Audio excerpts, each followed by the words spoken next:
So, thank you all for coming. It's a lot better than speaking to an empty room.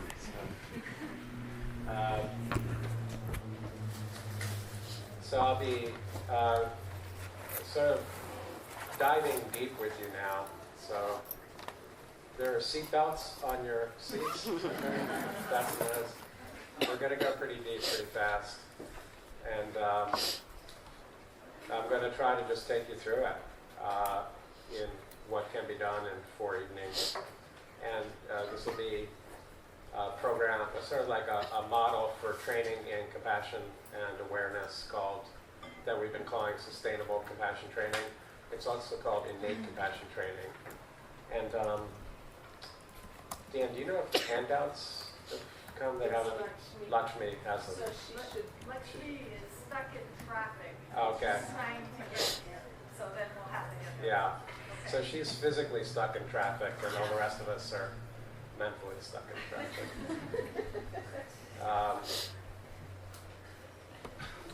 And as I've said before, I will plan to be at the Shade Rock cafeteria for lunch each day, Wednesday, so the next 2 days, if there are any students who would like to connect, okay? We had some great conversations. We had great conversations at lunch today. I also ask you, anybody, don't be shy. If you do not understand me, like I'm not coming through the microphone, I start mumbling or something, please raise your hand. Okay? I really need that. So please do it. Or if I'm speaking too fast or something. Okay? Okay, I'm not asking much of you. That's all I'm asking, okay? I'll try to do the rest. So first, to recall what I talked about last night very quickly, and then we'll proceed from there, okay? So I work with people in caring roles and professions. Caring professions are obvious: healthcare providers, social workers, teachers, school teachers, counselors, therapists, but also with people in caring roles, which is pretty much the rest of us, those of us who take care of others. Also with Western Buddhists, and also with people in other spiritual communities, some of whom are here in this room, not Buddhist. And I work with those people, those amongst those 3 groups who would like to access a power of love, care, and compassion that could be more sustaining, inclusive, and replenishing than what they've been experiencing in their lives and in their work. A power of love, care, and compassion that is less subject to bias, being overwhelmed by the pain of your empathy for others, mental depletion, emotional exhaustion, so-called compassion fatigue and burnout. A power of love, care, and compassion that can take us beyond those, or that when we get caught in those, which we inevitably sometimes do as humans, we have a base to come back to, in which we're deeply replenished and we can come forward again. That's the idea. And this way of training is adapted from Tibetan Buddhism. But the basic pattern that I'm drawing from Tibetan Buddhism and adapting for those 3 groups is a pattern that I suggest is quite visible in many other spiritual traditions. It's a very similar fundamental pattern. So I'm going to go over that quickly, okay? Because we're going to start going into it. In Tibetan Buddhism and many other spiritual traditions, to access capacities like that, capacities for inclusive, sustaining love, compassion, and wisdom, a relational starting point is assumed. So what do I mean by that? The cultivation of compassion begins not with yourself trying to become more loving and compassionate just on your own, but with awareness that you and your whole world are held in the love, compassion, and wisdom of a field of spiritual ancestors or spiritual beings. the Buddhas and Bodhisattvas of the refuge field, or the communion of saints in Catholicism or Orthodox Christianity, or the field of ancestors in indigenous religions. We are held in the very real power of love, compassion, care, wisdom of that spiritual field. Is that clear? And we begin there. We don't begin with the sense of an isolated self taking up a self-help technique to improve myself if we want to cultivate an authentic, a really sustaining, powerful, increasingly inclusive power of love and compassion. We can't get to that kind of quality of care and compassion from an isolated sense of self trying hard to do that. The reason I argue that so vehemently is because all the practices, contemplative, meditational practices that are being adapted into the modern world, into the West, are being drawn from spiritual traditions, most prominently Buddhism, in which a relational starting point was always assumed. And that relational starting point, the fact that we begin by going for refuge or recognizing that we are held by our spiritual ancestors, that starting point has been dropped, for the most part, in the West, with the thought that, well, that's kind of irrelevant, and Westerners can't relate to that. And we can't tell Westerners to sort of start imagining Buddhas and Bodhisattvas. It doesn't mean anything to them. Or your ancestors. Most of them don't even remember any ancestors. So it's just all dropped. So the people that I work with and me make the argument that that's a big mistake, that we need to recover that relational starting point. The argument then comes, well, we can't do that because you can't teach Westerners. I went over all this last night. I mean, everybody has their own particular spiritual field. I mean, which spiritual field do you suddenly impose on everybody?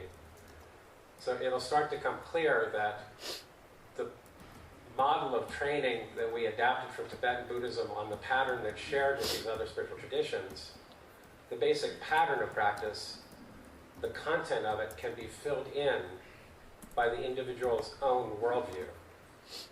So there's no need to impose my worldview on them. I'm Buddhist, as it happens. I don't have to tell people to envision Buddhas and Bodhisattvas. I can merely invite them to bring to mind their own spiritual field. And we began to do that last night. Bringing to mind, there were two options, really, that I tried to offer last night. One was, we can begin to build our own spiritual field, or actually acknowledge a spiritual field that's already here, which is how it works, by thinking of someone that you're grateful has been in your life.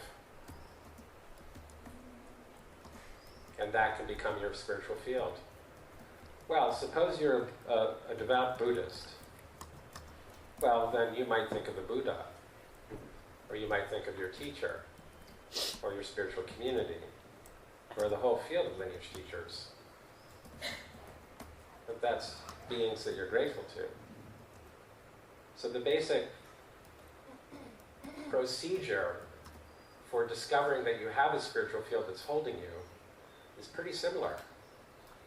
But suppose now, as I said last night, that nobody in this room has any religious background or any interest in religion, which is also a certain percentage of people in any room that I present in. What about them? Well, then you can uncover your own spiritual field by thinking first of someone that you're grateful has been part of your life, from near or far. This is partly the function of the Dalai Lama, that people can think of him from afar without even having to meet him and feel like they're blessed by his presence. But that's only one example. That's part of his function.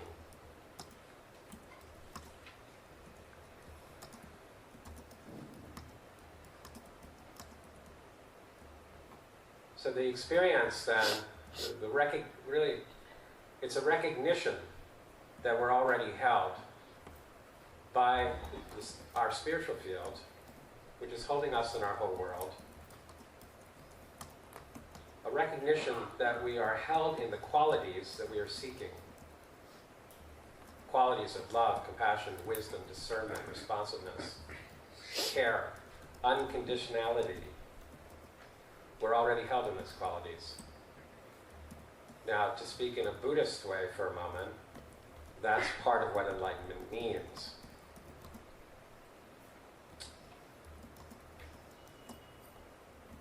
In all the Mahayana traditions that I'm speaking out of, that's part of what enlightenment means.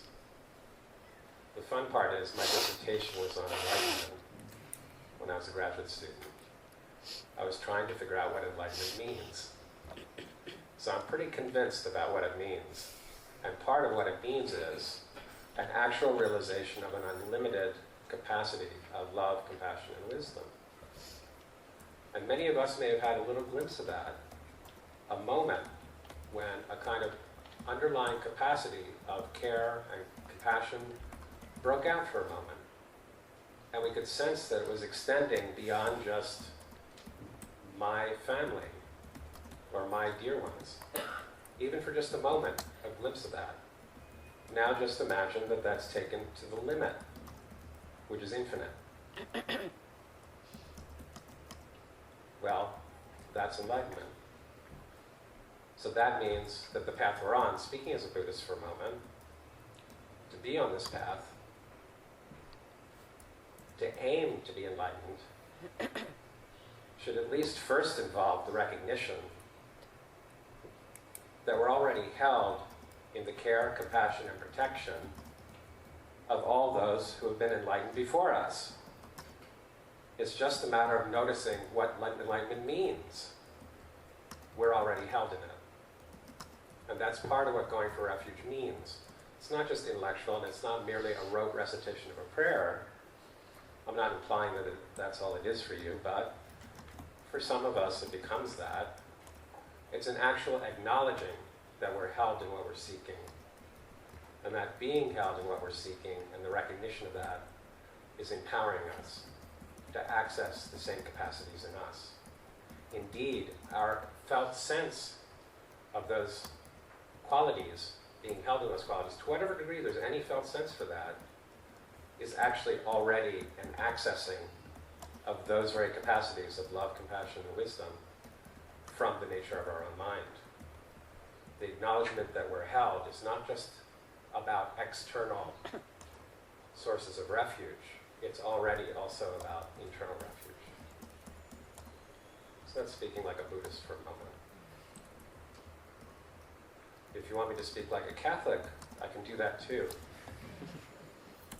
I've been learning.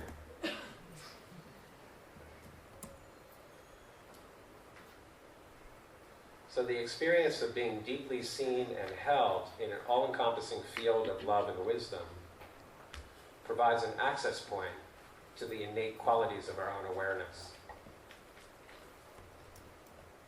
The experience of being, and by the way, when I say I'm adapting this sense of things from Tibetan Buddhism, I'm especially drawing from the felt sense of Lungro, foundational practices, and Tantric sadhana.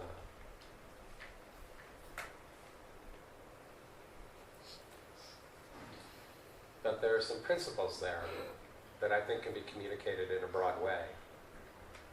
Why not? So this experience of being deeply seen, and that's, by the way, the function of a teacher or a lama, they're supposed to have cultivated, or they're trying to cultivate the ability to see deeply, not with the eyes, but to sense that there's a tremendous depth in every single being. Not just as an abstract concept, but to sense it. And sensing it, speaking to that, and responding to that in that being. Not just to their ways of thinking or their reactions. Sensing and responding to the depth of their being, right to their fundamental awareness, not to the patterns of thought and reaction that are happening in that awareness, primarily. That a little bit too, but that's secondary. That's primarily what's happening during a teaching. You know, with really great lamas, or high lamas like Chugni Rinpoche. There's something going on that's pre-verbal, not just verbal. There's a communication that's prior to speaking, that's happening while speaking. Does that make any sense? Mm-hmm. This is what I'm adapting from Tibetan Buddhism. So, the experience of being deeply seen and held in love and wisdom is empowering us to settle into the source of that love and wisdom in the depth of our being. And from there to extend the same power of love and compassion to others, to many others, as we deepen. And this, as I discussed last night, is the pattern in developmental psychology of attachment theory. In order to mature into a person who feels at home enough in this world, confident enough, well enough to care about others, to have the space in our mind to care for others, not just be caught up in ourselves, we need to have experienced what it's like to be loved. It's essential for our becoming human. That's a quick way of summarizing attachment theory in developmental psychology, and that's what I talked about a little bit last night. Will you notice the similarity of that pattern? This, I think, is part of the deep wisdom of spiritual traditions, including Tibetan Buddhism. What's been discovered in the pattern of attachment theory and modern psychology is at the very core of the pattern of training in the heart of these traditions, and has been for a long time.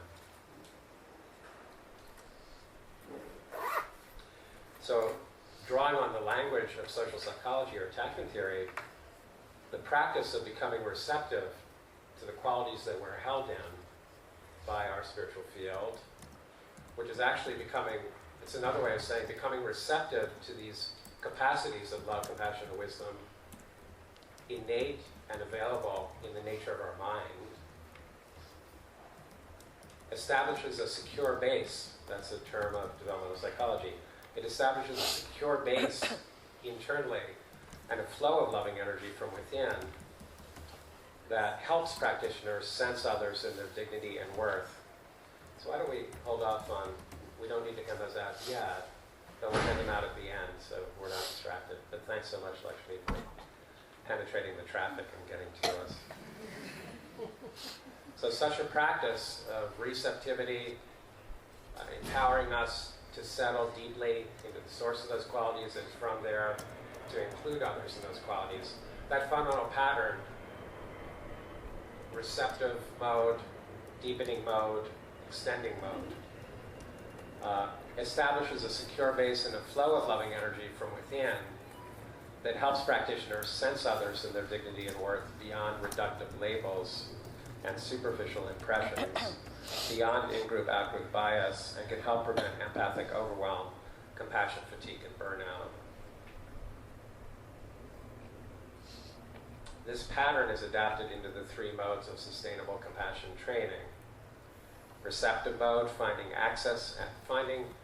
our best access point to the qualities and energies of love, compassion, and wisdom from our fundamental awareness, with the help of spiritual field or relational field initially.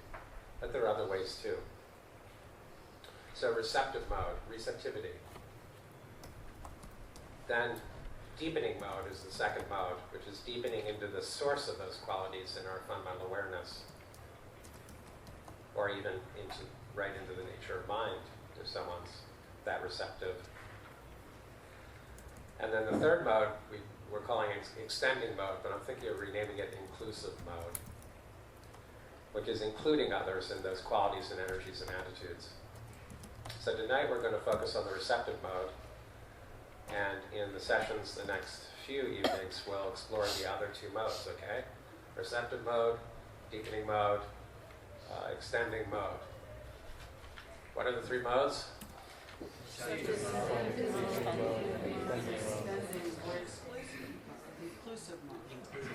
Thank you very much. Shireen has even reminded me how it would be. So in the receptive mode of practice, a sustainable compassion training model is we can provide various ways to find an access point to compassionate energies and capacities of our basic awareness. So for example, like last night, we can uncover our spiritual field from within our own life, begin to uncover that by thinking of someone that we're grateful has been in our life or has been in our world. That's very important. It doesn't necessarily have to be someone that I know personally. It could be someone at a distance. Think of you're having read someone that was deeply inspiring and uplifting for you to read. Right? Can you think of any reading you've ever done like that? Maybe even something here at the Shade Rock. But it doesn't have to be here at the Shade Rock. Well, that's a person you may not have met personally, but they're your teacher. And you can bring them to mind. So you're following. So in that sense, we can build it right out of our own experience, our own life, our own worldview. Or we could find an access point to these innate qualities by recalling our spiritual field, and that may be shared within our whole spiritual community, tradition, and culture, like a whole field of refuge, including our lineage teachers and their teachers and their teachers, and everyone who ever supported them. So that's recalling our spiritual field.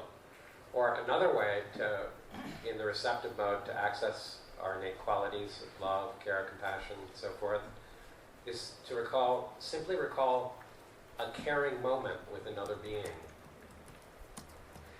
Just recalling a moment when you were with another being. I'll say something more about that. Another access point, if those are not your best way, another way could be recalling a moment when you were a caring figure for someone else. So someone might say, I can't think of any caring moments, I've had no caring moments. That's probably not true, but that's the pattern of interpretation that's operative in their minds, so they can't find access by thinking of a moment when they were an object of care. So for that person, in fact, in my experience, frequently, they can think of a moment when they were caring for someone else, when someone else was dear and they cared for them. Then that can be their access point to innate qualities. Or we may find access to our innate capacity of love and compassion just by observing a moment of loving care between others nearby and taking joy in it. And that can happen spontaneously. And we may have had many moments like that. There are many ways of finding an access point. This is also part of the function of story and literature and theater and film. So I'm now going to lead a meditation in the receptive mode. And I can't lead it in a way that is specifically doing all those access points. I've just introduced the fact that there are a good many different kinds of access points. So if one way is not that accessible, there can be another way. But when I lead it, I have to lead it mainly one way, or I could include like two ways a little bit. So the way I'm going to lead it tonight is a little different from last night, but you're welcome to do it the same way you did it last night. You can think of your spiritual field, or think of someone that you're grateful has been part of your life. You can do that, and then we'll go from there. But here's going to be another way, just to show you a different kind of access point. We're going to explore recalling a simple moment of caring connection. So if you want to try this way of access to these innate capacities of love, compassion, wisdom, then try to recall a caring moment when you were with another person or being. I suggest first try to think of a moment when you were with a human being. But if that's too hard, you can think of a moment with a pet or an animal. Now it needs to be a moment. So you're following me so far? I am not thinking about big deal. Is there some saint in my life I'm supposed to think of? Don't think that way. I'm talking about a simple caring moment. Like when I was a little kid, a child, maybe once a year I was supposed to go visit with my Aunt Blanche, who was actually my great aunt. She was like the cousin of my grandmother. Really elderly woman. She's probably my age. Very old. I was little. And as soon as I arrived at Aunt Blanche's with my mother, she was just glowing, smiling, so happy to see me. Johnny, like that, okay? That's one moment. That's an example. You capture that one moment. You don't worry if Aunt Blanche is a perfected saint. It's irrelevant. What we're finding is an access point to innate qualities, innate capacities that are available now. So we capture one moment when those capacities were evoked. And I felt loved, seen. As if I was very valuable in some way. Obviously, as a little child, it's incomprehensible to me. Why would you be looking at me that way? But that left an imprint, right? I remember it now. And I'm over 30 years old. Okay, that was a joke. I find I have to tell people when I'm joking. It's not a good sign.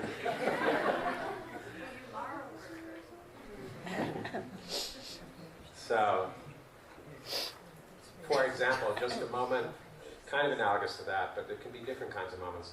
A moment when someone was just radiating warmth and care to you. Like remember, I'm talking about just a moment. Or a moment when you felt like someone was really seeing you. Maybe you were like in junior high school and you couldn't comprehend what they were seeing, but they were looking at you as if you mattered. Or a moment when someone was really listening. Or a moment when you sensed that someone was rooting for you when you were singing or playing the piano or in a theater production or on the athletic field or whatever it is. A moment when somebody was taking joy in you. So try to recall a moment like that. Try to recall a moment like that. Just one moment. And with it, try to also recall the place or the setting where it happened. Not complicated, just kind of like all at once. A little bit, how it looked, how it smelled, how it sounded, how it felt. Being there, in that moment, with that other person in that way.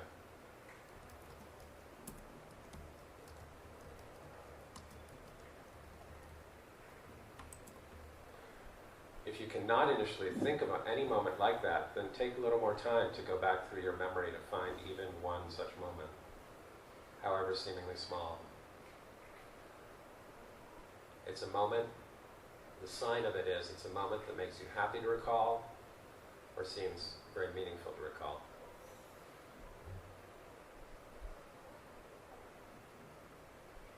A moment that makes you happy to recall. Try to find one. Sometimes it takes a few moments, a little while.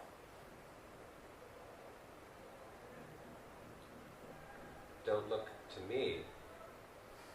Try to go into your memory. It can even be a moment today.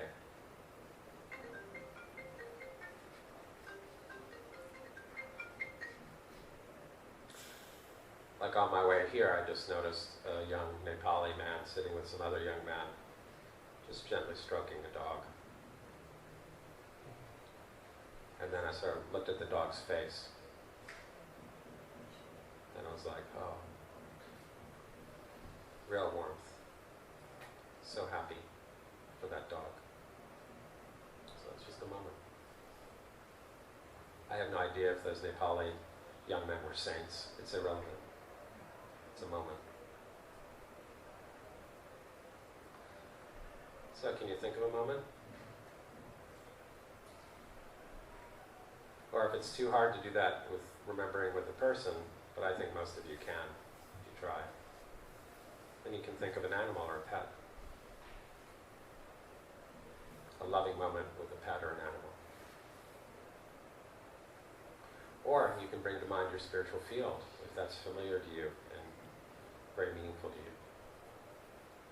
Like your refuge field. Okay? Now the purpose of this meditation, we haven't started yet, we're just sort of prepared. The purpose of the meditation, as I said, is to provide an access point to loving energies and qualities and the dignity of our basic awareness, the nature of our mind. In order to begin to heal our hearts and minds in those loving qualities, and let those qualities help our minds begin to settle into their source and the depth of our awareness. Letting those qualities help us to trust and let go a little bit into the source of those qualities, which is the great openness and clarity and warmth of our fundamental awareness. That letting go into our fundamental awareness is the deepening mode, and that's the last stage of the meditation we'll do. And that establishes the inner secure base of love, compassion, and equanimity that we need to extend love and compassion more reliably to others. So in what I'm about to instruct, please focus on the felt sense of your caring moment or your spiritual field. The felt sense, how it feels. Not on stories that your mind may generate about your relationships. Probably our minds will generate stories about it. So of course you can notice that, but you can also recognize that the stories are not the point of this meditation. It's the felt sense. It's what it feels like. So you can sort of drop the stories or not pay much attention because they're kind of irrelevant. We're accessing the felt sense of one moment. What it felt like when Aunt Blanche greeted me at her doorway. And I dropped the stories about Aunt Blanche and settle deeply into the felt sense of how that feels. Is that clear? It's a real practice. We're not playing around. Okay, so let's begin with some abdominal breathing. We did that last night. How many of you are familiar with abdominal breathing? Okay, so I think it's a really nice thing to know. And it bridges the boundary, seeming boundary between Buddhist and other spiritual, yogic contemplative traditions and science, because what's happening with abdominal breathing is, from a neuroscience point of view, it's activating our parasympathetic nervous system. It's activating a deep relaxation response. So that can begin to happen. We can begin to notice that, sort of like we shift into a sense of simplicity and relaxation with the help of the breath. Okay? So it's very helpful and kind of important at the beginning of the practice. So abdominal breathing means that our abdomen, our tummy expands as we inhale. Okay? So I expect all of your tummies to expand as much as mine. Okay, so now you knew that was a joke. Okay, so inhaling, let's really do it. Like you put your hand on your abdomen and feel it expand as you inhale. Please do that. You feel it expand? Okay, I'm not seeing them expand that much, but I'll have to take it on faith. Okay, you feel it? Mm-hmm. Okay, then on the out-breath, this is very important. The out-breath is relaxed and slow and complete. And then you just pause a little bit at the end of the out-breath, and then you inhale again with your tummy expanding. Okay? It's not so hard, is it? Right? Mm-hmm. Okay, so let's give it a try, right? So inhaling, tummy expanding, and then slowly exhaling. Pausing a moment at the exhale, and inhaling again. Let's do it a few times at your own pace.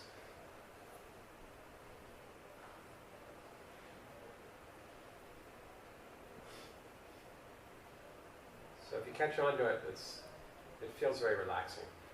It's not uptight.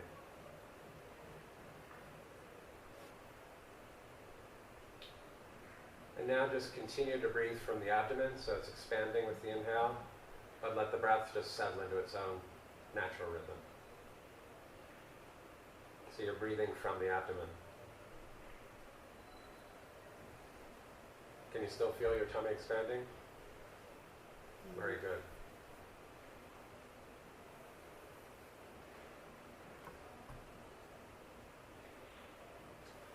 And now bring to mind your caring moment and its place or setting. Or you can recall your spiritual field if that's more meaningful for you, like your refuge field. If it's a caring moment, like my example with my Aunt Blanche, then I'm going to ask you or invite you to re-inhabit that moment as if it's happening right now.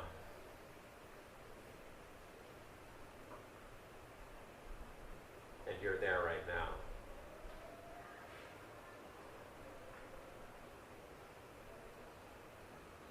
So we bring it to mind not as a distant memory, but as occurring here, now. This is happening.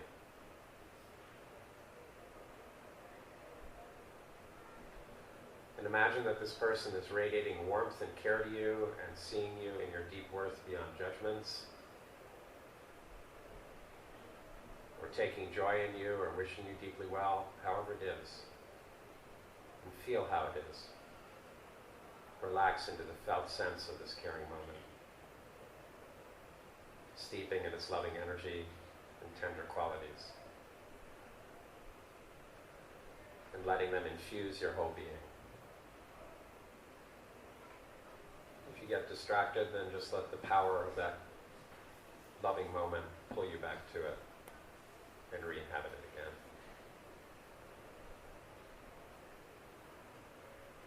Accepting the loving energy and tender qualities of that moment happening now into your body and mind, into every cell, into every layer of feeling and emotion, as if every part of you is loved in its very being. And just settling more and more deeply into the felt sense and the loving qualities of this caring moment happening now.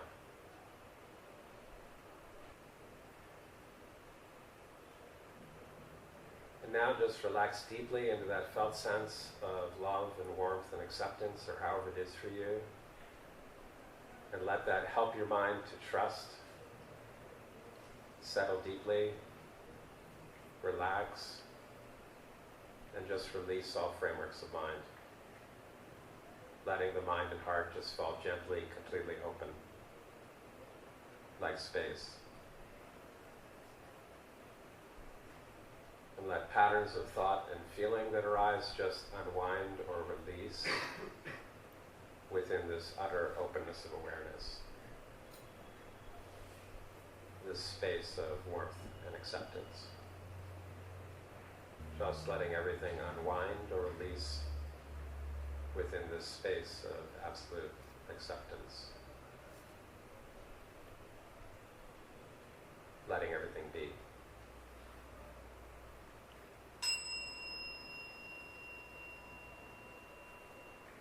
Everyone survived. So what did we just do? We brought to mind and then re-inhabited a caring moment or spiritual field. Then we were steeping in its energies and qualities. And then in the last phase, which is the releasing phase of the meditation, the very last part, we let those loving qualities, to whatever degree we could, help the mind to trust, relax, and start to settle into the source of those qualities, which is the basic openness and clarity and warmth of our fundamental awareness.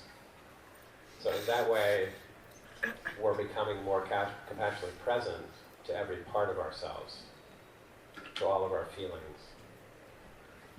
And from that secure base within, with a lot of repetition, we can learn to become more compassionately present to others and their feelings in a more sustaining and inclusive way.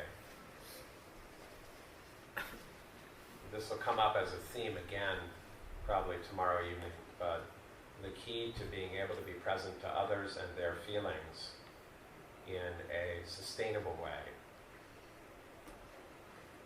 is that first we have to learn well how to be present to our own feelings with compassion and deep acceptance. Then we have the basis within from which to be present to others and their feelings in the same way. But if we don't have that basis in us, then we can't very well be present to others in an accepting and compassionate way, because others will trigger our feelings. And we won't know how to be with our own feelings, so we can't be with them in a caring way either. Is that sort of clear? That'll come up as a theme again, repeatedly, in different practices that we'll engage. So one thing that I want to ask you is, when at the point in the instruction where I said, relax into the felt sense of this caring moment, how it feels, sort of steeping in its loving energy and tender qualities, and letting them infuse your whole being. Remember that? So could you follow that instruction? Could you begin to explore that? Try to begin to relax into the felt sense of this caring moment. So first of all, could you recall a caring moment? So if you could recall a caring moment, and you didn't feel like you could feel it very well or settle into it, then you need to explore what it means to re-inhabit it. We're more in the habit of remembering our past at a distance. We're not used to the possibility of re-inhabiting that moment as if it's happening now. So that's what you would need to explore a little bit more. Try exploring that. It's not that impossible. In fact, I think all of us do that sometimes when we kind of recall and imagine and fantasize being back in that moment. We do have experience with that, so we can learn to do it now too. Like, just think of a moment when maybe you were infatuated with someone, and then you were together, and it was so exciting to be together, right? And then you start remembering that moment of being together, feeling what that was like, wanting it to be here now. Does that sound familiar at all? So that's an example of re-inhabiting the moment. But we're doing it without quite so much attachment. We're just re-inhabiting a moment, and as stories come up, learning to not get identified with them. Just let them go, because we're aware that what we're trying to do is get the felt sense of it. So then, those of you who could begin to follow that instruction and begin to settle into a felt sense of care or compassion or warmth, what I want to ask you is, can you just try to name one loving or caring quality that you felt? Can you do that? Please try to name one. Warmth. Warmth. Thank you. I'll repeat so it's in the mic. Joy. Joy.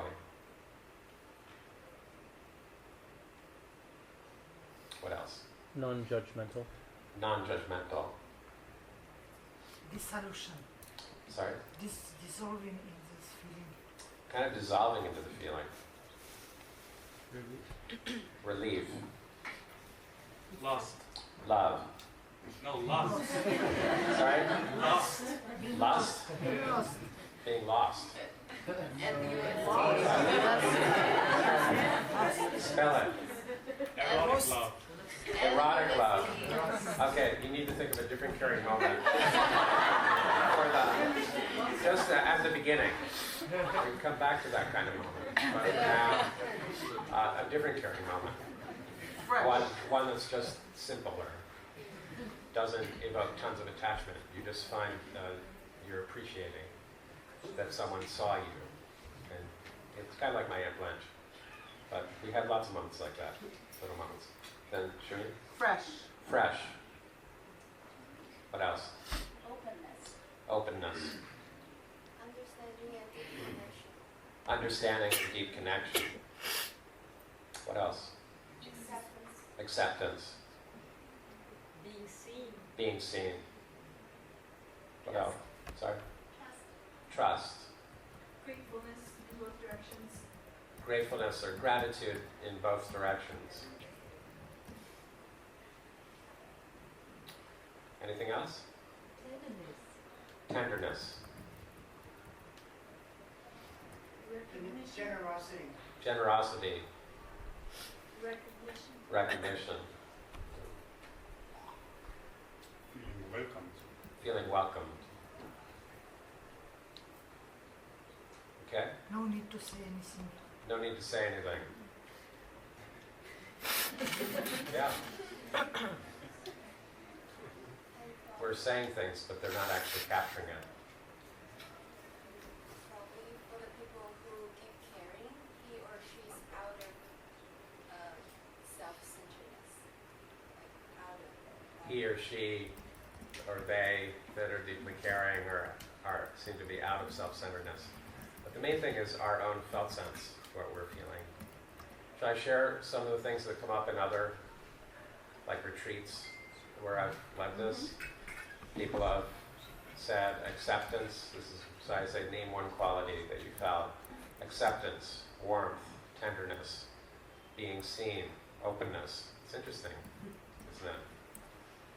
Peace, well-being, felt safe, feeling at home, felt healing, joy, gratitude, felt like nothing is wrong, slowing down, restfulness, softening, simplicity, inspiring, uplifted, grace, blessing. So those are qualities of Buddha nature. And part of what this practice is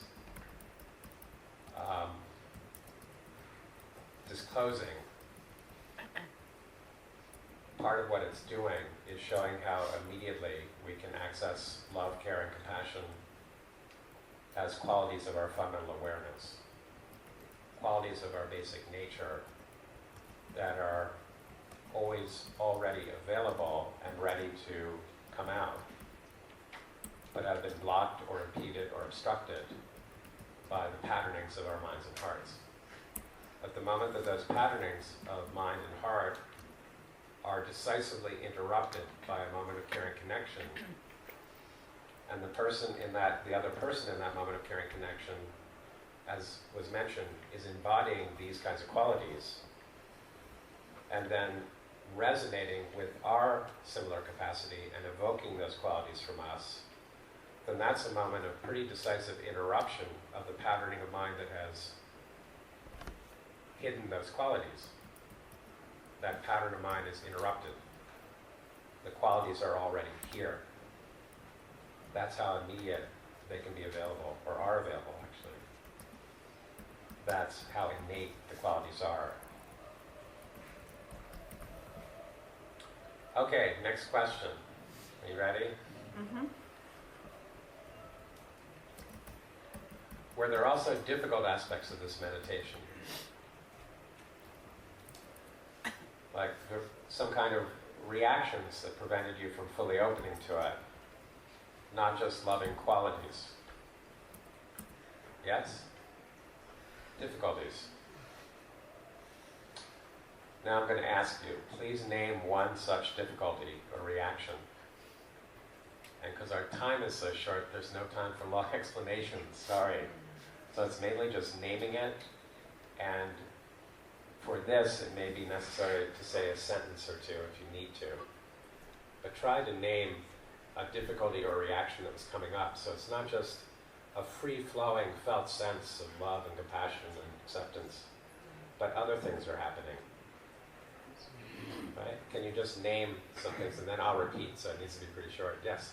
It's a social situation, so you need to respond appropriately to show how much it means to you. So you're trying to work out in your mind, it's a social situation, and I should be responding to it properly. Okay? So a part of you emerged within your mind, a sense of self that felt a need to work that out. So I'm going to rephrase things as we go for a certain reason that'll be clearer later. So then in the back there, Yes, attachment. attachment. When I do this kind of practice, Yeah, I always think about my grandma when she's giving me peanut butter. yeah. And then I get attached to the peanut butter. So the way I want to phrase that, bear with me please, is that there you are in this caring moment with your grandmother giving you peanut butter. And there are all these qualities that can be felt within that caring moment. Then a part of you comes up that's worrying about how you're relating to the peanut butter. Okay? Okay, then others, maybe another in back, and then we'll come forward. Yes? Too many moments, hard to choose one. Okay. So that particular kind of problem is worked out just by repetition of practice. The first time that we engage this, we may need to think of different moments to find our best access point initially. All of them are great. All of them are great. So in that case, then the instruction just becomes pick one. And just settle into that one. So when you notice your mind doing that, then just remember, but I can come back to another one another time. Right now, this one. So that's different. You see, I just gave you an instruction, but the others I'm just trying to take in, and then we'll work with them. So then, there. A sense of loss that that person's no longer with us. Wonderful. So a part of you, a sense of self arose that was kind of grieving over a sense of loss. And then, there. Just getting overwhelmed. Just the feeling of getting overwhelmed by what? All the loving energy and so forth, the qualities. Okay, fine. So then, again, I'm going to rephrase these. So then, a part of you, a sense of self emerged that didn't feel comfortable just being completely open to this. Okay. Others? Yes? A sense of sabotaging myself. So when I open myself to the love, I also open myself to the darkness. So when a sense that when I open myself to love, part of you came up that was concerned over when becoming vulnerable to love, you're becoming vulnerable also to dark things, right? And then, Stacey, did you have your hand up? Yeah, I was going to say, after that moment, like the person hurt me, so it kind of seems to like take away from the value of like the caringness of the moment. Yeah, so part of you came up that then felt it important to think about what happened with the person later, Yeah, which was a hurtful moment, yeah, and then the mind was caught up with processing that. yeah. As a practical matter, it may be necessary to try and find a caring moment that's simpler in the sense that it's not with someone that we felt has hurt us later, to just begin the practice. But we can come back to all the other kinds of moments later once we've familiarized. Okay, then there's one back there. The fear that it was imagined, that it was one-sided. Okay, so good. A part of you or a sense of self arose that was thinking, well, this seems like it may just be imagined.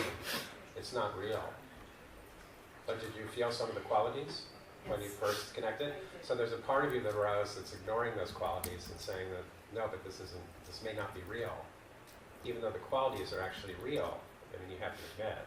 But that doesn't matter. There's a part of the mind that came up that's ignoring all that. That's what I'm trying to get at. Okay, and then there's one thing. Cannot really reproduce the feeling. Cannot It's reproduce the only feeling. like a shade, shadow, and even not this. Yeah, so there, I think often when I hear that, I think that what may be happening is that you're remembering the moment, but you're not actually re-inhabiting it. So you need to just explore that. Maybe that may not be automatic at first, but we can begin to explore into that. What would it feel like to be back in that moment, and that moment is now? Sort of exploring that over time. It may not just happen the first time we try it. It may also help to think of another moment that's quite strong for you. Actually, it never happens. I tried before many times. Well, have you ever like fantasized about anybody? Yeah. Try to go back into your.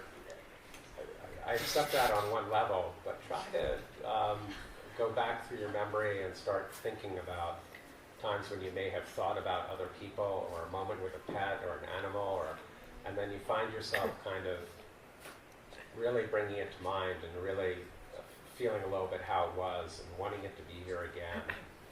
I think generally human beings have a lot of moments like that. So try to, I don't mean right now you'll succeed at that, I just mean now over the next few days. Try to think back and think of times like that. And this is kind of a similar thing.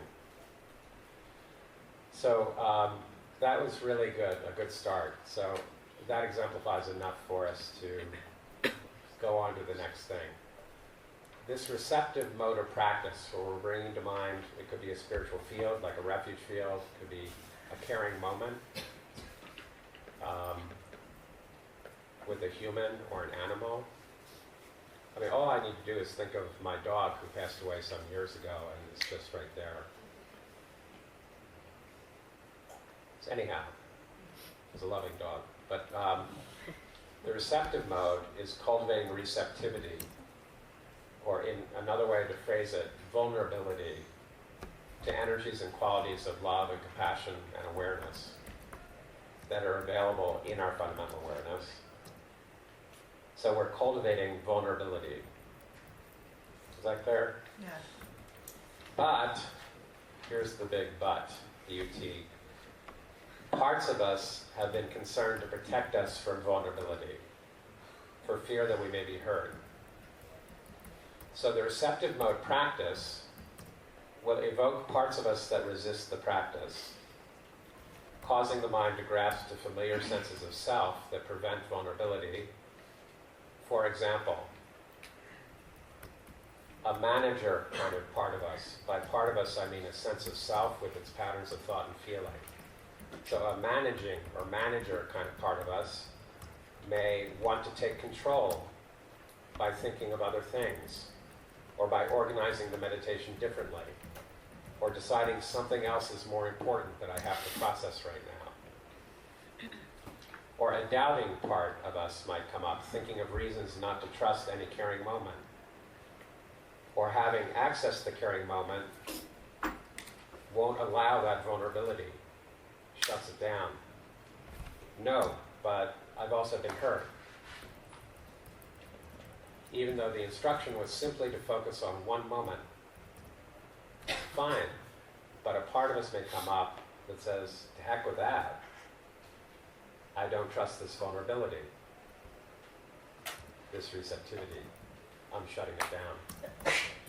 Or a part of us may come up that's like a caretaker part that thinks, this is wrong. I shouldn't be experiencing, receiving care and love. That's selfish. I should just be thinking about others. That's the purpose of a good Christian girl or a good Buddhist boy. Shouldn't be receiving anything. So that's kind of like a caretaking part of us. Or there could be a part of us that's like a protector part that shuts out love and care because of past hurt. There could be a critical part of us that thinks that I don't deserve to feel love. There could be a worrying part of us that comes up. Am I doing it right? So I'm already experiencing qualities of warmth, acceptance, care, safety. Even though I'm experiencing those qualities, a sense of self, a part of me will come up that then just wants to ignore all that. Am I doing it right? As if I'm supposed to be doing it, rather than simply experiencing what's already available. Or a striver part that thinks it must exert so much effort that it impedes loving qualities. Or a cynical part that says, to heck with all this crap, all this stupid stuff about love and compassion, I'm sick of it. Not that any of you would ever experience such a part of yourself, but some of us have. Or a hopelessness part. This is impossible, I'm hopeless. Other people seem to be getting this. Look at how they look. They all look like they're doing something. I can't do anything. Now, it's not that I'm necessarily familiar with all these parts, but actually I am. and probably many of us are, and many other parts of us. This is where some Buddhist teaching comes in. There is no one self to us. There are these transient, different senses of self arising together with a whole felt sense of a world, according to context and circumstance and conditions. And then another sense of self arises according to context and conditions. There is no one self. There is no substantial self. This is a little bit of Buddhist teaching, already kind of emerging in our experience. Just senses of self. But each sense of self captures our mind entirely in the moment that it arises. By and large, that's the habit of our mind. And what we're trying to explore now is the possibility of interrupting that habit by helping our mind to catch on to the fact that it can actually begin to experience qualities of its nature, qualities of its basic awareness that come from beyond any particular sense of self and are not made by any sense of self. Is that clear? It's pretty profound, actually. So these parts of us, or senses of self, which are usually in charge of our minds and lives, think that loving and compassionate qualities come only from outside of us, and this is kind of the heart of the problem. These parts of us, these senses of self, think that qualities of love and compassion and care and warmth and acceptance and safety come only from outside of us, from other people and things. Not that they are qualities of our own deep nature. These parts of us, these senses of self, have no idea, have no understanding that these are qualities of our own awareness. They do not know it. Is that clear? And that's why they're very cautious about opening to these qualities, because in their understanding, these senses of self, these qualities only come from others. And our relation to those others has to be very carefully managed and controlled, or we will get hurt, because we are entirely dependent on others and on external things to get those qualities. And that's how these parts of us, or senses of self, arose, in large part, in our childhood, as strategies of survival, to manage and take control of things in a way that we could survive as children. And they're still with us, controlling our minds. But what these parts of us are actually trying to do is they're trying to help us. But because they do not understand that these qualities are not something given to us, after all, it looked all along from childhood as if these qualities were given to us. My Aunt Blanche greeted me at the door with this wonderful joy in seeing me, and I felt uplifted. So she uplifted me. We think and we say, but she didn't. By embodying that quality of love and care, she evoked my capacity, my corresponding capacity to sense what that could be for me. She evoked part of my capacity. She did not give me that capacity. Is that clear? This is also related to karma theory, but I don't even have to mention karma theory to talk about this.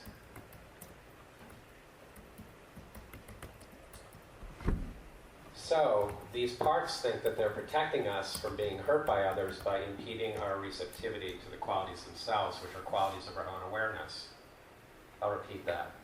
These parts of us, which are virtually always operative in our minds. Right now, there's some sense of self that's operative, even as you're listening and I'm talking,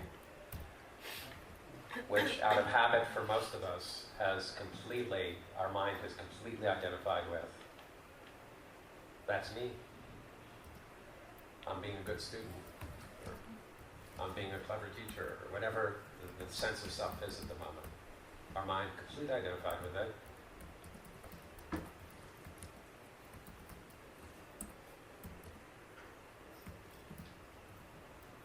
that sense of self is trying to help us by operating in the way it does, trying to manage and control things or protect us. It just doesn't know how, because it's got this fundamental error. It doesn't know where qualities of love, compassion, wisdom, responsiveness, discernment, wisdom, it doesn't know where they come from. And so it's inevitably always making constant mistakes, trying to control and manage to get those qualities, to find a secure base that way that can never be found, because the qualities are not external. We need other people to help evoke them so we can familiarize with them, settle into them, deepen in their source, in our awareness, and come from that source. We need others for that, but others do not give us that. Is that clear? So since this receptive mode, meditation cultivates increasing vulnerability to love and compassion, which are qualities of the nature of our mind, and protective parts try to protect us from all kinds of vulnerability, unless these protective parts of us come to consciousness in a deeply healing and accepting way, they work subconsciously to prevent fuller acceptance of the energy and qualities of the nature of our mind. Is that clear? Unless we become conscious of them in a deeply accepting and healing way, in which the mind can become less identified with them, through a healing process through which the mind realizes it doesn't have to be so fully identified with them. Unless that happens, these protective parts of us will protect us from awakening to the nature of our mind. They will protect us from awakening to the qualities of enlightenment. They will prevent it. Is that clear? They will prevent us from accessing more unconditional, sustaining power of love and compassion from the depth of our being. They will not allow it, and they will not allow it because they're trying to help us, but they don't know how. They don't trust these qualities, because these qualities mean trusting other people and circumstances which are not ultimately trustworthy enough, and so they will not allow it. They don't know that the qualities are qualities of our own awareness. They do not know it. They're like little people. And even though I've said all that, and the various parts of you and me have also been listening, they still don't believe it. Because these are parts, for the most part, that formed in our childhood, and they're too habitual. And they're too protective and cautious about these loving qualities. They don't trust them. They don't trust what they mean. Because they mean relationships with others, and we can't ultimately trust those. That's true. We don't have control over what's happening with others. Someone might hurt me. They don't actually hurt me. They do something that evokes my own inner capacity to feel hurt. But our minds don't see the difference. This is also part of karma theory, but I'm not going to get into that. It was the first term paper I wrote as a PhD student was on karma theory, around feelings as the key to everything at the heart of Buddhism, our reactions to our feelings. So the 12 links, the feelings are the key link. Then we react to our feelings. So I'm sort of talking about that in this other way. So it's 7 o'clock and we only have till 7:15. And there's another meditation I was going to lead. So I think maybe we can do it in a very brief way. Just because I've introduced it so much. Everything I just said was kind of introducing. What we would do is re-engage the same kind of meditation, but now with a conscious awareness that almost inevitably there will be this or that part of oneself, this or that sense of self that is a kind of identity, which is a pattern of thought and feeling. Like what all of you were expressing was a sense of self who was worried about this, or concerned about that, or grieving over this, right? So, in the next practice, which will be the same kind of practice, what we're going to do is notice senses of self or parts of us that come up and the associated feelings while we're practicing. We're now going to consciously notice the kinds of things that you raised. And we're going to let them all be held in the basic warmth, acceptance, care, compassion of the caring moment or spiritual field. So as this or that sense of self and its thoughts and feelings arise, we're going to explore letting that sense of self, its patterns of thought and feeling itself, be encompassed in the atmosphere of this caring moment. The mind will not be primarily focusing on identifying with that sense of self and its reactions. It'll be oriented toward whatever sense of self and feelings and thoughts occur, letting them be held in this loving energy and caring qualities, like the ones you named. Is that clear? So now it's a kind of mindfulness practice where we're noticing this or that reaction, this or that sense of self, and rather than letting the mind simply get sucked into it, and now I am worrying about whether this is truly a caring moment, or I'm just imagining it, or this or that, or I'm feeling sad about the loss of this person. We do not reject any of it. We do not suppress any of it. We do not push any of it away.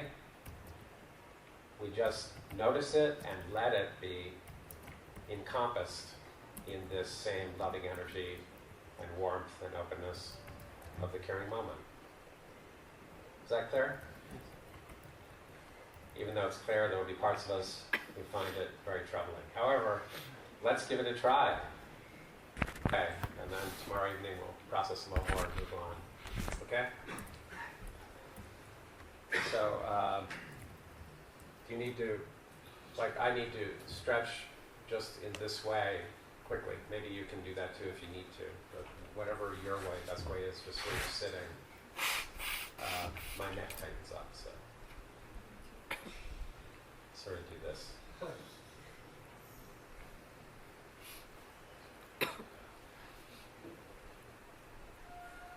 This is a supreme way to stretch. So stretch your own way.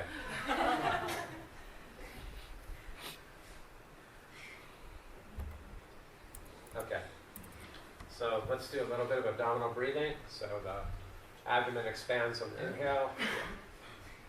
The exhale is relaxed, slow. A little pause at the end of the exhale.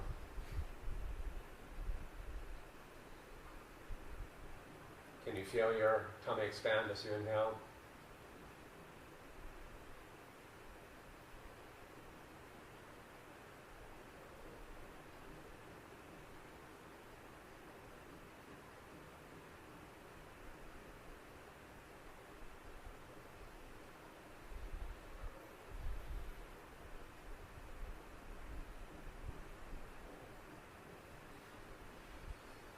Now recall a caring moment and its place or setting, or bring to mind your spiritual field, whatever's best for you.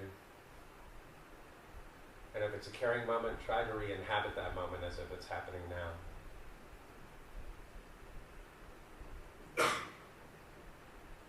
So bringing it to mind not as just a distant memory, but as occurring now.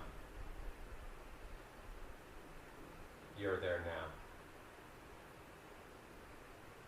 And this person is radiating warmth and care to you, or seeing you in your deep worth, beyond judgments, or taking joy in you, or wishing you deeply well.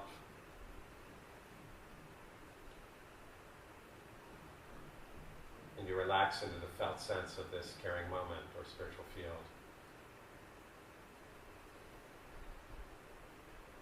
steeping in its loving energy and tender qualities, and letting them infuse your whole being, your whole body and mind and heart.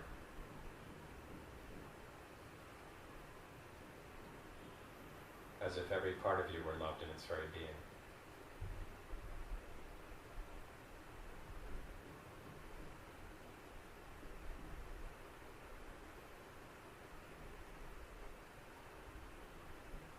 If a caring moment is too hard, then bring to mind your refuge field or spiritual field.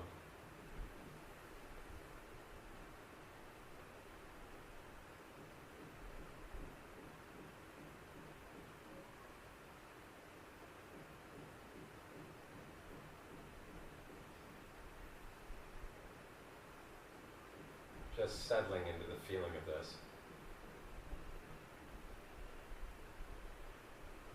Opening to it. Accepting it.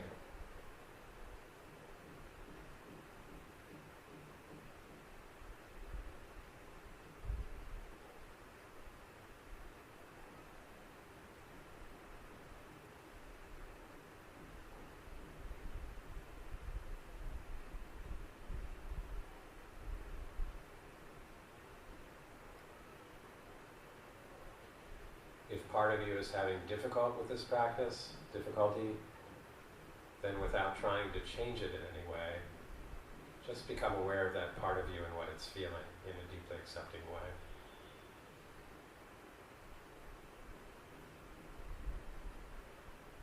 Just letting that part of you and its feelings have the space it needs to relax and find its own place here in this compassionate space.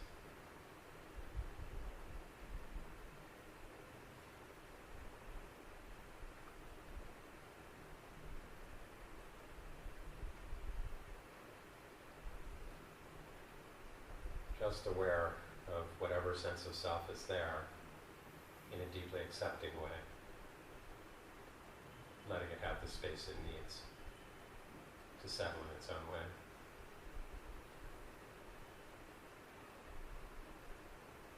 In this caring space.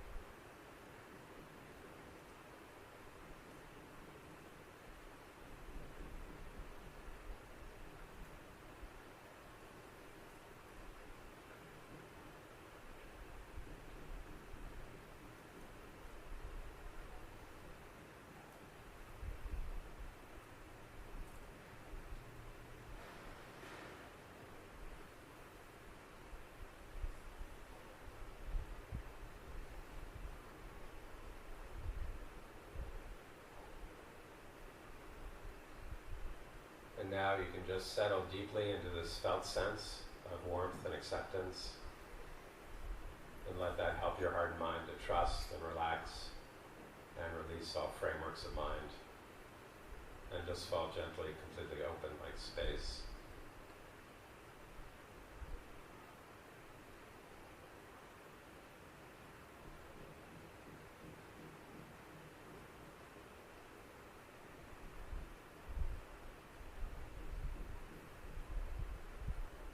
Just letting everything be.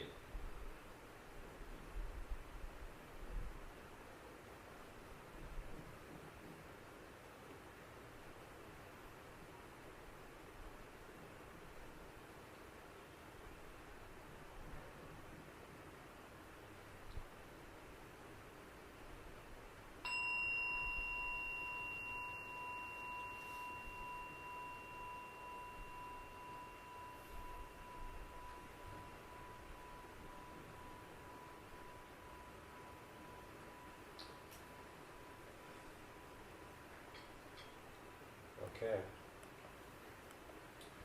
So we've been introduced to enough now that I can sum up 3 principles of receptive mode meditation practice. Are you ready? Like, what are the 3 basic principles of what we just explored? The 3 principles are accessing, noticing, and including. So first, accessing the loving energy and qualities from the depth of our awareness through our best access point. And here I was just leading it with two options, but there are other options for an access point. Caring moment, spiritual field were the ones here. So, using that access point to access loving energy and qualities from the depth of our awareness. The second principle is noticing. Noticing what? Noticing parts of us that arise. This or that sense of self with its patterns of thought and feeling. That's worried about this, or feels like it needs to do that, or has to grieve about this, or whatever. Noticing that. But rather than the mind just getting completely sucked into it, just becoming aware of it with a sense of deep acceptance and allowing. Deep acceptance and basic warmth toward it. It's trying to help us. So it can have the space it needs to find its own place and settle in its own way. Which it can do and will do if we learn to become aware of it in a deeply accepting way. And the third principle, so that's accessing and noticing. The third principle is including, letting this or that part of us, sense of self that arises, be included in the compassionate spaciousness and acceptance of this caring moment or spiritual field. So accessing, noticing, and including. And this can be deeply healing for these parts of us. They're not used to this. They're used to just sort of seizing our mind and sucking it into identity with this sense of self. And actually, this and that sense of self are really tired. They're exhausted. Because they're trying to help us, and they're exhausted in their endless attempts to help us that never fully succeed. So they actually appreciate a vacation. And we're giving them a vacation by noticing them in a way that includes them. That's aware of them in a deeply accepting way. And then I'll just close with this statement. By noticing them in a deeply accepting way, so they have the space they need to settle in their own way, with no attempt to change them or do anything to them. When we shift into that way of being, our mind is no longer fully identified with them. We have begun to open into a dimension of freedom, a beginning of wisdom. And that's essential as a basis of sustaining and inclusive and grounded love, care, and compassion. Freedom from being so fully identified with this or that sense of self, and those are the only self we have, are transient, changing, this sense of self, and then something else happens, and then there's another sense of self, and there's a peaceful sense of self, and now there's an angry sense of self, and there is no self other than that. So in this simple way, this is one way to begin to disidentify, not by saying, you're bad, senses of self, I'm disidentifying with you, which would just evoke another sense of self that doesn't trust that. Instead, by providing a space of deep acceptance, the sense of self, its thoughts and its feelings, they have nothing really to do. The mind's not identified with them, at least not fully. And they can finally relax and have a vacation. And that's deeply healing, because they really want a vacation. They're tired. So we'll leave it at that for tonight. We'll take it up again tomorrow evening. Okay? Thank you. Thanks.